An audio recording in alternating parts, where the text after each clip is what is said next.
शासित प्रदेश और जनजातीय प्रदेश क्या होते हैं का अध्ययन करेंगे। भारतीय शासन व्यवस्था को सुचारू रूप से चलाए रखने के लिए हमने अनुच्छेद 1 में देखा था कि India that is Bharat is the union of state, राज्यों का संघ होगा। राज्यों के संघ में राज्य क्षेत्र, केंद्र शासित प्रदेश और अन्य क्षेत्र आते हैं जो भारत सरकार द्वारा किसी भी समय अर्जित किए गए। मतलब कि एक तो राज्य क्षेत्र होते हैं कि जैसा मतलब राज्य ही केवल तो यूपी, बिहार, मध्य प्रदेश, ये सारे राज्य। तो इसमें देश में 28 राज्य व 8 संघ शासित प्रदेश हैं। संघ शासित प्रदेश का अभिप्राय ऐसे प्रदेशों से होता है जो इन 28 राज्यों की तरह नहीं है, जिनके पास बेशक 2 राज्य हैं, जैसे दिल्ली हो गया, पुडुचेरी हो गई। ये संघ शासित प्रदेश होने के साथ इनके अपने विधानसभा भी है, मुख्यमंत्री भी हैं इनके, लेकिन ये पूरी तरीके से सिर्फ नियंत्रण में नहीं है जैसा दूसरे राज्य। ये कहीं ना कहीं इनकी कुछ शक्तियाँ केंद्र के पास है और कुछ इन्हें मिली हुई है। ऐसी स्थिति में क्या होता है कि केंद्र का इन राज्यों पे प्रभाव दूसरे राज्यों की अपेक्षा अधिक रहता है।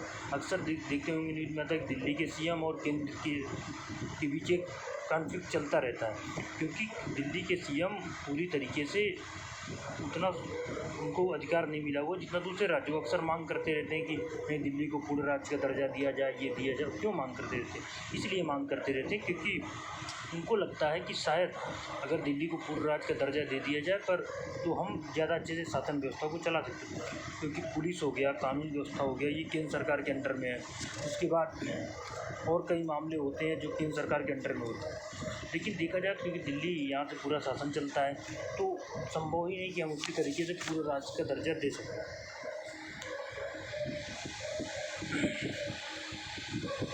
ये दिल्ली हो गया, पुडुचेरी हो गया, तो इन दोनों राज्यों की अपनी विधानसभा भी है, लेकिन इनका जो कुछ हद तक अधिकार राज्यों के पास है और कुछ राज्यों के केंद्र सरकार के पास होता है। तो जब हम केंद्र शासित प्रदेशों की बात करते हैं तो ज़्यादातर केंद्र शासित प्रदेश किसी में उपराज्यपाल की नियुक्ति कर दी जाती है, जो बेसिकली राज्य का एजेंट होता है। जैसे कहीं प्रशासक की नियुक्ति कर दी जाती है। तो हमने इन केंद्र शासित प्रदेशों को कई हिस्सों में बांट रखा है। एक जैसा कि अगर हम राजनीतिक और प्रशासनिक दृष्टिकोण से देखें तो हमने दिल्ली और चंडीगढ़ को बांट रखा है। उसके बाद सांस्कृतिक भिन्नता, पुडुचेरी, दादर नगर हवेली। सामरिक महत्व के मामले में देखें तो अंडमान निकोबार, क्योंकि हमें अपनी समुद्री सीमा की सुरक्षा भी करना है, देश की सुरक्षा भी करना है। उसके बाद अगर हम ये देखें कि अनुसूचित जाति, जनजाति, खासतौर से पिछड़े वर्गों के दृष्टिकोण से, तो हमने मिजोरम, मणिपुर, त्रिपुरा और अरुणाचल प्रदेश इन राज्यों को बाद में इनको पूर्ण राज्य का, पहले ये भी ऐसे ही संघ शासित प्रदेश के अंतर्गत आते थे, बाद में इनको पूर्ण राज्य का दर्जा दे दिया है। इन शासित प्रदेशों का जो प्रशासन होता है ये भाग 8 के अनुच्छेद 239 से लेकर के 241 में दिया गया। कहाँ दिया गया? भाग 8 के अनुच्छेद 239 से लेकर 241 में। केंद्र शासित प्रदेशों का प्रशासन जो है राष्ट्रपति के द्वारा चलाया जाता है, या तो वहाँ पे उपराज्यपाल की नियुक्ति कर दी जाएगी, दिल्ली में उपराज्यपाल की नियुक्ति है, चंडीगढ़ में प्रशासक की नियुक्ति है। उसके बाद इसके माध्यम से ही शासन किया जाता है। संसद के पास अधिकार है कि केंद्र शासित प्रदेशों की 3 सूची, हमने 7वीं अनुसूची बताई थी, केंद्रीय सूची, राज्य सूची और समवर्ती सूची। संसद के पास इतना अधिकार है कि केंद्रीय सूची, समवर्ती सूची और राज्य सूची तीनों पे कानून बना सकता है। अब देखिए कितना ज़्यादा पावर मिला हुआ है। इसी वजह से लगातार और कॉन्फ्लिक्ट चलता रहता है कि हमारे जो राज्य सूची के विषय पर भी हमने भी संसद कानून बना रही है। उसके बाद संसद किसी केंद्र शासित प्रदेशों में उच्च न्यायालय की स्थापना भी कर सकती है। ये दिल्ली में है तो अपना एक उच्च न्यायालय भी है। नहीं तो ज़्यादातर जितने भी संघ शासित प्रदेश, चाहे तो अंडमान निकोबार हो गया, चंडीगढ़ हो गया, लक्षद्वीप हो गया, कलकत्ता, मतलब जितना अंडमान निकोबार है तो ये कलकत्ता हाईकोर्ट के अंतर्गत आ जाता है। चंडीगढ़ ये पंजाब हाईकोर्ट के अंतर्गत आ जाता है, पंजाब एवं हरियाणा हाईकोर्ट के अंतर्गत आ जाता है। और लक्षद्वीप ये वाला जो एरिया है ये केरल हाईकोर्ट के अंतर्गत आ जाता है। तो जो दिल्ली भर को छोड़ दिया जाए, सब किसी न किसी राज्य से उनके अफिलेटेड हैं, वहीं पे उनका मामले की सुनवाई हो जाती है। अगर हम सबसे बड़ी बात करें कि दिल्ली की बात करें तो दिल्ली को सबसे पहले 1991 में 69वें संविधान संशोधन से एक केंद्र शासित प्रदेश का दर्जा दिया गया था।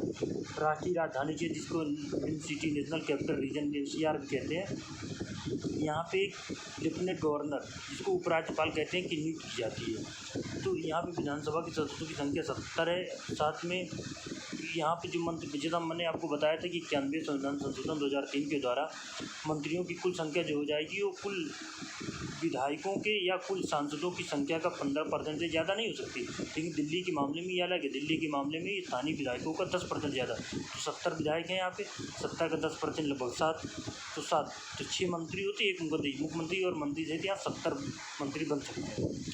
लोक व्यवस्था, पुलिस और भूमि, ये तीनों मामले, जैसे पब्लिक ऑर्डर में क्या होता है, जैसे कानून व्यवस्था का मामला हो गया, और ज़्यादातर अधिकार केंद्र के पास है।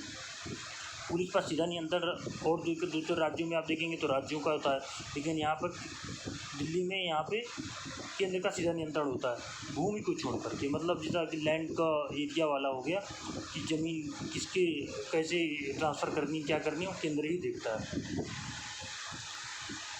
यहाँ पे जो मंत्री की नियुक्ति की जाती है वो राज्यपाल द्वारा नहीं की जाती है, सीधे राष्ट्रपति के द्वारा। मुख्यमंत्री की नियुक्ति राष्ट्रपति के द्वारा ही की जाती है। इसीलिए यहाँ का मुख्यमंत्री यहाँ की उपराज्यपाल के प्रति उत्तरदायी नहीं होता, बल्कि प्रसाद पर्यंत कार्य नहीं करता, बल्कि राष्ट्रपति के प्रसाद पर्यंत कार्य करता है।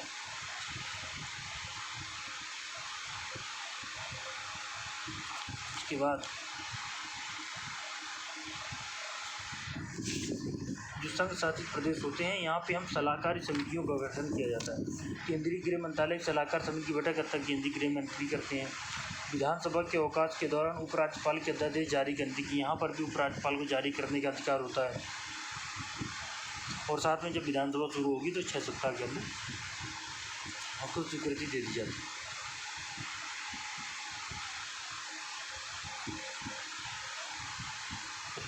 यहाँ के देखिए, राज्य अगर कोई अध्यादेश भी लाना चाहते तो ये राष्ट्रपति की सहमति के बाद ही ला सकते हैं। ऐसी ही लगभग स्थिति पुडुचेरी की है। पुडुचेरी विधानसभा राज्य सूची के समवर्ती सूची के विषयों पर बना सकती है। इस तरह दिल्ली, पुडुचेरी भी लगभग ऐसा ही है, जैसा दिल्ली है लगभग ऐसा ही पुडुचेरी, बहुत छोटा सा स्टेट है। उसके बाद अगर हम देखें, तुलना थोड़ा सा करते हैं कि राज्य और केंद्र शासित प्रदेश, तो राज्य की बात करें तो केंद्र के संघीय संबंध, तो मतलब केंद्रीय शक्ति का बंटवारा किया गया, राज्य की शक्ति का बंटवारा किया गया, तो एक संतुलन दिखता है दोनों में।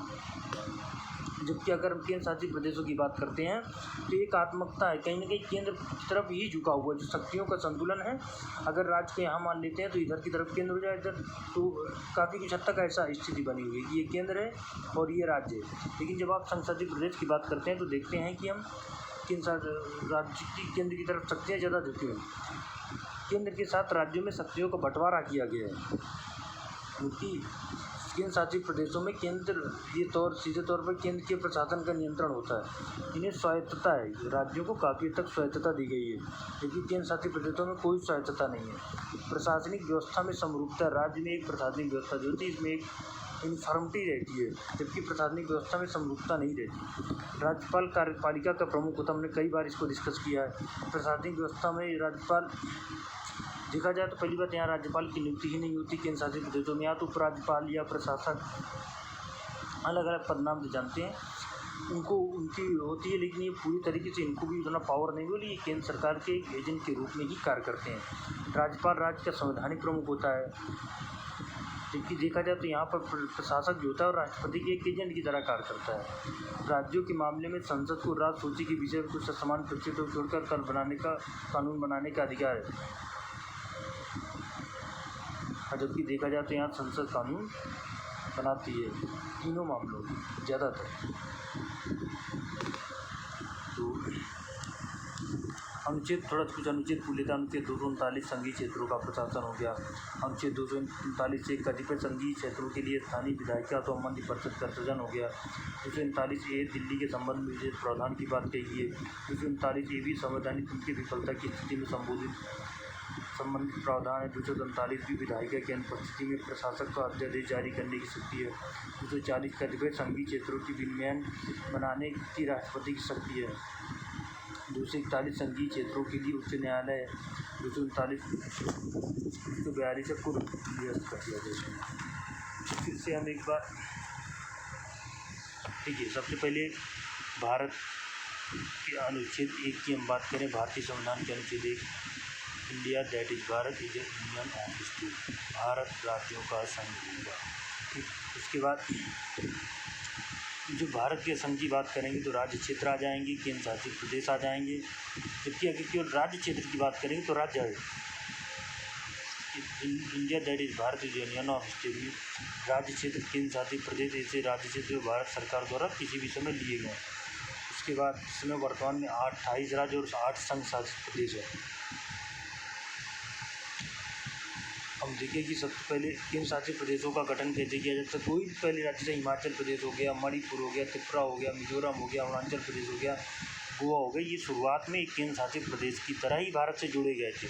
जैसा आज अभी हम जम्मू कश्मीर की बात करते हैं, जम्मू कश्मीर अभी तक न पूरी तरह राज्य है न पूरी तरह केंद्र शासित प्रदेश, जबकि लद्दाख जो है पूरी तरह केंद्र शासित के अंतर्गत आ गया। तो इसलिए बना के रखा गया कि हम भविष्य में क्या करेंगे कि जम्मू कश्मीर को उसकी अपनी विधानसभा ही है, उसको खुद से पूर्ण राज्य का दर्जा दे देंगे, वहाँ अपना मुख्यमंत्री रहेगा और राज्य शासन की व्यवस्था चलाया जा सकता है। लेकिन लद्दाख क्योंकि सुरक्षा के मामले में से भारत, पाकिस्तान, चीन तीनों से घिरा हुआ है, तो ऐसी स्थिति में उसको हम केंद्र सरकार के अंदर, केंद्र सरकार ने यही बात करी कि हम उसको संघ शासित प्रदेश बनाए रखेंगे हमेशा। तो अगर हम दिल्ली पुडुचेरी की बात करें तो ये राजनीतिक एवं प्रशासनिक सोच है। पुडुचेरी, दादर नगर हवेली सांस्कृतिक मामले, अंडमान निकोबारी सामरिक महत्व के मामले, पिछड़े एवं अनुसूचित जाति लोगों के विशेष बर्ताव, देखभाल, मिजोरम, मणिपुर और अरुणाचल प्रदेश केंद्र राज्य बनाए गए हैं। केंद्र शासित प्रदेश का जो प्रशासन होता है, संविधान के भाग 8 के अनुच्छेद 239 से लेकर 241 के केंद्र शासित प्रदेशों के संबंध में उपबंध दिए गए हैं। उसके बाद केंद्र शासित प्रदेशों में राष्ट्रपति अपना एक एजेंट नियुक्त करता है।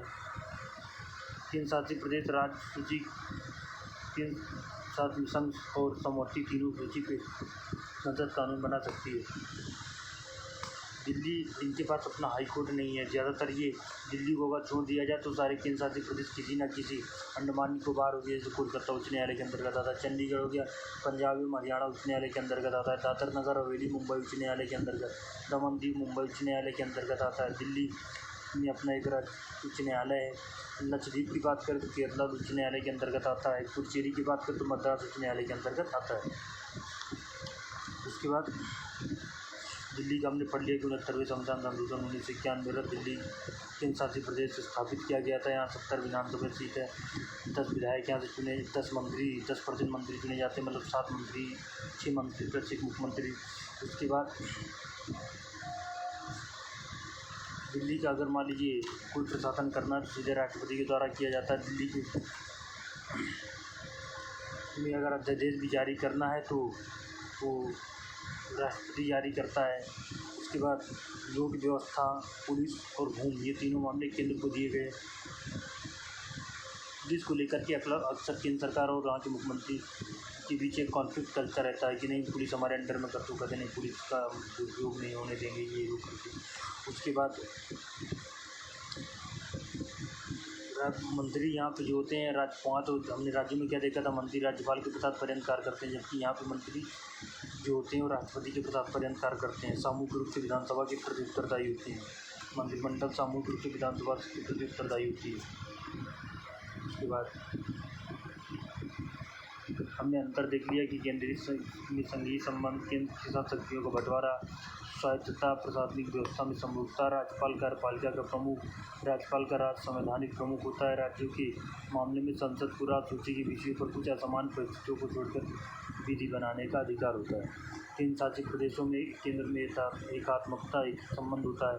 ये सीधे तौर पर केंद्र के प्रशासन नियंत्रण में होते हैं। इन्हें कोई स्वायत्तता नहीं होती, प्रशासनिक व्यवस्था में समरूपता नहीं, कार्यपालिका प्रमुख अलग अलग नामों से जानी जाती है। केंद्र शासित प्रदेशों में राष्ट्र प्रशासक जो होता है राष्ट्रपति के एक एजेंट के रूप में कार्य करता है। संसद केंद्र शासित प्रदेशों की 3 सूची में कानून बनाने का अधिकार है। अनुच्छेद 239 हमने जैसा कि संघीय क्षेत्रों में प्रशासन, अनुच्छेद 239 से कतिपय संघीय क्षेत्रों के लिए स्थानीय विधायिका का संबंधी परिषद का सृजन, अनुच्छेद 239 से दिल्ली के संबंधी विशेष उपबंध और अनुच्छेद 239 भी संवैधानिक तंत्र की विफलता की स्थिति में संबंधित प्रावधान। तो इस तरीके से हमने केंद्र शासित प्रदेश के बारे में एक अध्ययन करके